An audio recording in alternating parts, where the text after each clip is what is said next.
Hi hello నమస్తే vanakkam శనార్థులు. This is Haritha Ilasagar. Welcome back to my channel Rushi loves. Hi అండి, అందరూ నా ఛానల్ని ప్లీజ్ లైక్ చేయండి, షేర్ చేయండి అండ్ సబ్స్క్రైబ్ చేసుకోవడం మాత్రం మర్చిపోవద్దు. రుషి లవ్స్ నా ఛానల్ని మీకు ఎప్పటికప్పుడు కొత్త కొత్త ఇన్ఫర్మేషన్ మైవి3 ఆర్ట్స్కి సంబంధించిన అప్డేట్ ఇస్తూ ఉంటాను. సో ఈ వీడియోలో కంటెంట్ వచ్చేసి మన ఎండి సార్కి బెయిల్ క్యాన్సిల్ అయిందండి.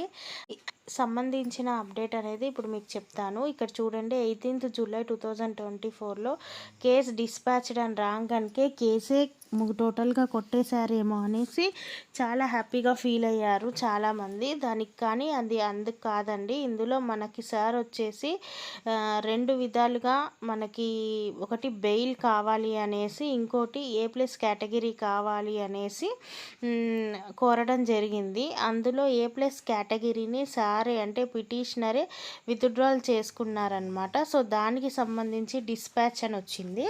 అండ్ ఇంకోటి ఏంటి అని అంటే, బెయిల్ అనేది క్యాన్సిల్ అయింది సార్కి. ఎందుకు అనేసి అంటే, ఎవరైతే ఈఓడబ్ల్యూస్ వాళ్ళు మన కంపెనీకి సంబంధించిన కేసు విచారణ చేస్తున్నారో దానికి సంబంధించి వాళ్ళు ఇంకో 1 వీక్ టైం అడిగారనమాట. ఈ 1 వీక్ టైం ఎందుకు అడిగారంటే, వాళ్ళకి కొన్ని ఫైల్స్ అనేవి వాళ్ళు గ్యాదర్ చేశారు కంపెనీకి సంబంధించిన. అవి క్లియర్గా స్టడీ చేసి మీకు 1 వీక్లో మేము సబ్మిట్ చేస్తాము, మాకు 1 వీక్ టైం కావాలని మళ్ళీ వాయిదా అడిగారు. సో వాళ్ళకి దొరికిన డాక్యుమెంట్స్ అన్నిటినీ స్టడీ చేసి 1 వీక్లో మీకు సబ్మిట్ చేస్తానని మళ్ళీ వాయిదా అడగడం జరిగింది. సో అందువల్ల బెయిల్ పిటిషన్ అనేది కొట్టివేయబడింది. కానీ మన సార్ వాళ్ళు కింద కోర్టులో బెయిల్ పిటిషన్ కొట్టివేయబడింది కాబట్టి హైకోర్టులో మళ్ళీ పిటిషన్ బెయిల్ కోసం అప్లై చేస్తున్నారని తెలిసింది.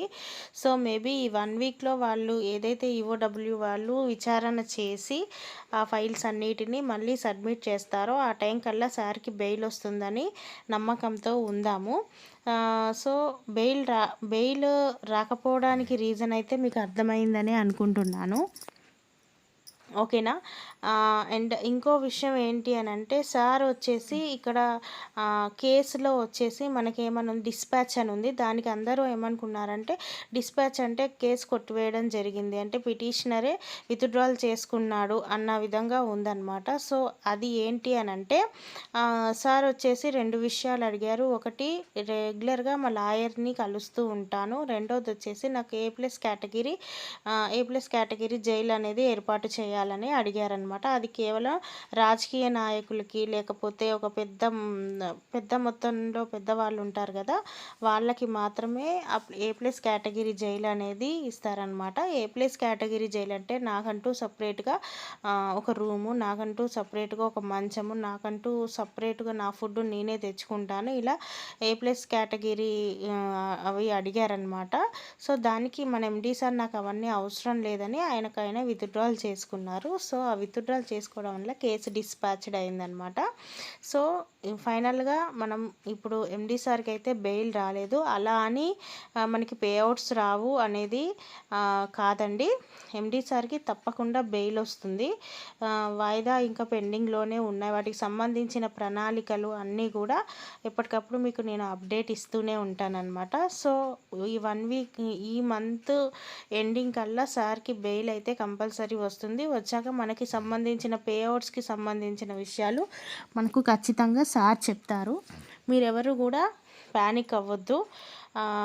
100% అంతా మంచిగా జరుగుతుంది. అంత కాన్ఫిడెంట్గా మీరు ఎలా చెప్పగలుగుతున్నారు అని అంటే, ఇప్పటివరకు మనం ఎవరు కూడా ఒక్కరు కూడా సార్కి ఆపోజిట్గా లేమన్నమాట. సో అందువల్లనే సార్ వాళ్ళకి తొందరగా ఈ కేసులో ఒక తొందరగా అయిపోతుంది. జనరల్గా ఇలాంటి కేసెస్కి సంబంధించి వాయిదాల మీద వాయిదాలు పడుతూనే ఉంటాయి, చాలా లాంగ్ అవుతుంది. కానీ ఈ కేసుకి సంబంధించి మనం అందరం రెస్పాన్స్ అవ్వడం వల్ల పబ్లిక్ ప్యానిక్ అవుతున్నారని గవర్నమెంట్కి మనం ఈఓడబ్ల్యూకి లెటర్స్ రాయడం వల్ల ఈ కేసు ఇంకా తొందరగా ముందుకు జరిగిందనమాట. సో ఇది నెక్స్ట్ హియరింగ్ వచ్చేసి హైకోర్టులో ఉంటుంది. ఆ హియరింగ్ డేట్ అనేది మనకి 2-3 డేస్లో తెలుస్తుంది.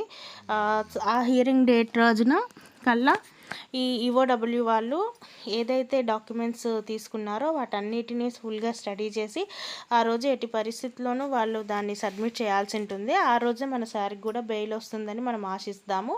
100% ఈసారి మాత్రం బెయిల్ వస్తుందన్న నమ్మకంతో ఉందాం. ఎందుకంటే ఇప్పుడు కింది కోర్టు నుంచి హైకోర్టుకి వెళ్ళడం జరిగింది కదా.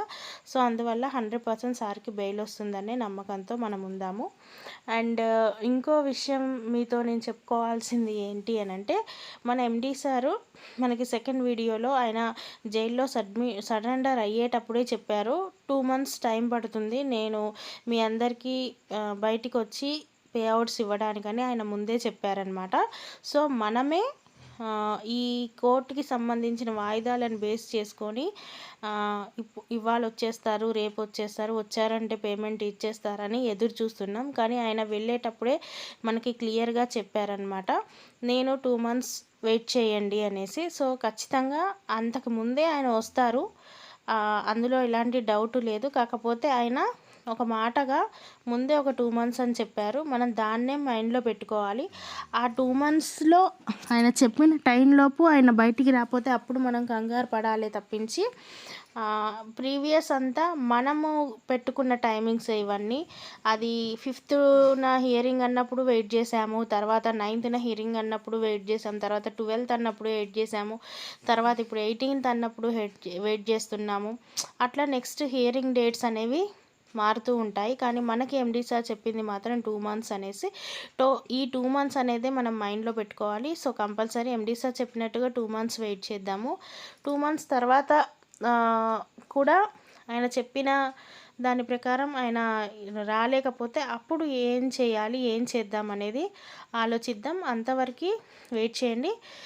ఈలోపే సార్కి బెయిల్ వస్తుందన్న పూర్తి నమ్మకంతో ఉందాము. ఎందుకంటే ఆల్రెడీ ఆల్మోస్ట్ మనం కేసు డిస్పోజ్ అయింది అని వచ్చింది. అది కింది న్యాయాల నుంచి హైకోర్టుకి వాళ్ళు పిటిషన్ వేశారంటే హైకోర్టులో కంపల్సరీ ఇలాంటి సిచ్యువేషన్లో అయినా బెయిల్ అనేది ఇస్తారు. అది అందరికీ తెలిసిన విషయమే. సో అందువల్ల మీ అందరికీ చెప్పబోయేది ఒకటే, ప్రజెంట్ ఉన్న సిచ్యువేషన్లో అయితే సార్కి బెయిల్ రాలేదు, అది బాధాకరణ విషయమే. కానీ దానికి దిగులు చెందాల్సిన అవసరం అయితే ఖచ్చితంగా లేదు. ఎందుకంటే కింది కోర్టులో మనకి బెయిల్ రాలేదు కాబట్టి నెక్స్ట్ పిటిషన్ వచ్చేసి మద్రాస్ హైకోర్టులో అప్లై చేయడం జరుగుతుంది. దీనికి సంబంధించిన హియరింగ్ డేట్ కూడా మనకి తొందరగానే ఈ 1-2 డేస్లో తెలుస్తుంది. ఆ రోజు ఎట్టి పరిస్థితుల్లోనూ సార్కి బెయిల్ అనేది వస్తుంది. ఇప్పటివరకు ఈఓడబ్ల్యూ వాళ్ళకి ఇచ్చిన వాయిదాలు, వాళ్ళు ఎంక్వైరీస్కి టైం కూడా చాలా పొడిగించారు. బయట సిచ్యువేషన్ కూడా బాగాలేదు. చాలామంది ఈఓడబ్ల్యూ వాళ్ళకి అండ్ గవర్నమెంట్కి లెటర్స్ సబ్మిట్ చేయడం, కేసెస్ సబ్మిట్ చేయడం, మా ఎండి సార్ మాకు బయటికి రావాలని పెద్ద మొత్తంలో జరుగుతుంది. సో ఇవన్నీ బేస్ చేసుకొని హైకోర్టు తప్పకుండా మన ఎండి సార్కి నెక్స్ట్ హియరింగ్ డేట్ కల్లా బెయిల్ అనేది కంపల్సరీ ఇస్తుంది. అందులో ఎలాంటి డౌట్ అవసరం లేదు. మనం అందరం కూడా బెయిల్ రావాలని నమ్మకంతో ఎదురు చూద్దాము. ఇన్నాళ్ళు వెయిట్ చేశారు, సార్ చెప్పినట్టుగా ఇంకొక 2 నెలలు వెయిట్ చేయండి. ఆ మాట చెప్పడానికి కూడా నాకు ఉండాలి ముందు. కానీ మీరు ఎంతో నమ్మకంతో వెయిట్ చేస్తున్నారంటే నిజంగా మీ అందరికీ హ్యాట్స్ ఆఫ్ అనమాట. సో ఇదే నమ్మకాన్ని, ఇదిని సార్ మీద అయితే ఉంచండి. Tamil Nadu state, other state side అయితే సిచ్యువేషన్ అయితే వాళ్ళు ఎలా అయినా మార్చగలరు, ఎలా అయినా చేయగలరు. సో అదంతా మనం చూస్తూనే ఉంటాం, ఎప్పటికప్పుడు అప్డేట్ మీకు ఇస్తూనే ఉంటాను. ఏదైనా మన మంచికే జరుగుతుంది. అందరూ నెక్స్ట్ వీక్ కల్లా సార్ బయటికి రావాలని దేవుణ్ణి ప్రార్థించుకుంటున్నాము. ఏదైనా తప్పుగా మాట్లాడుంటే దయచేసి క్షమించండి. Thank you one and all.